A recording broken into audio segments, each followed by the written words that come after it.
Hello, God's own people. I am Oluwakemi Ugwakeze, and welcome to today's episode on Dear Worship Leaders series. So our topic today is I will walk in them, that God speaking. So can God walk in you without restrictions?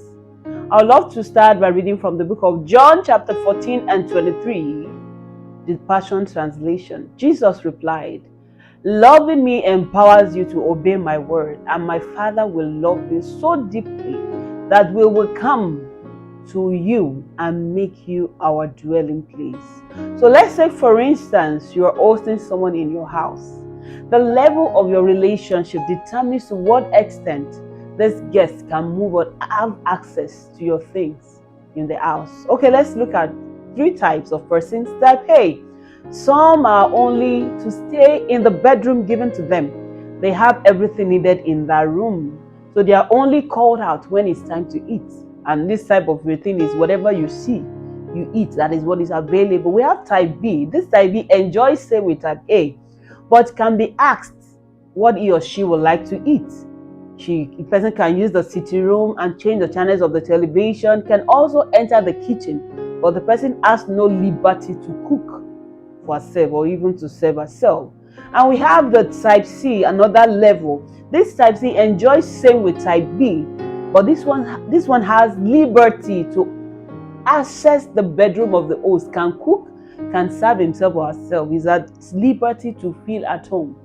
This is not because the host is wicked, but the allowance is to the extent he or she can trust the guest, no matter the length of stay. Now imagine you as the temple of God, hosting God. To what extent do you trust God with your life, with or without restrictions? God, you are in charge of my family, but not my business. God, you are in charge of my health, but not my finance. Sure, God will preserve what is dedicated and yielded to Him, but don't blame Him for others that are not working. God is not looking for a temple with restrictions or a temple filled with defilement. He cannot live in a contaminated or polluted body. He is holy. You realize, don't you, that you are the temple of God and God Himself is present in you? No one will get by with vandalizing God's temple.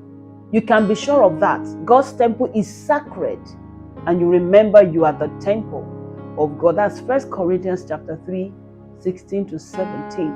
He is looking for a temple to walk in, those that He can call His and those that will call Him theirs, totally yielded and sold out to God. The reading from the book of 2 Corinthians chapter 6 and verse 16, the Amplified Version. What agreement can there be between a temple of God and idols? For we are the temple of the living God, even as God said, I will dwell in, I will dwell in with and among them, and will walk in with and among them. I will be their God, and they shall be my people.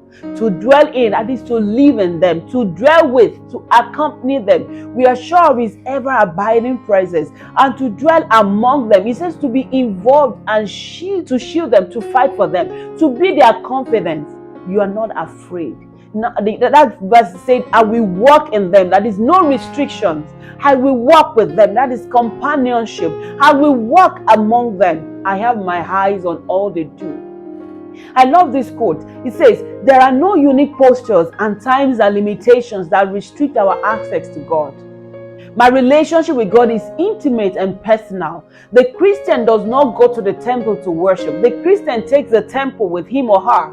Jesus lifts us beyond the building and pays the human body the highest compliment by making it dwelling place, the place where He meets with us. That's by Rabbi Zacharias. The onus is on us to keep our body, God's temple, holy. As we allow God to have His way in us, to walk in us, to walk with us, to walk among us, what are the things expected of us?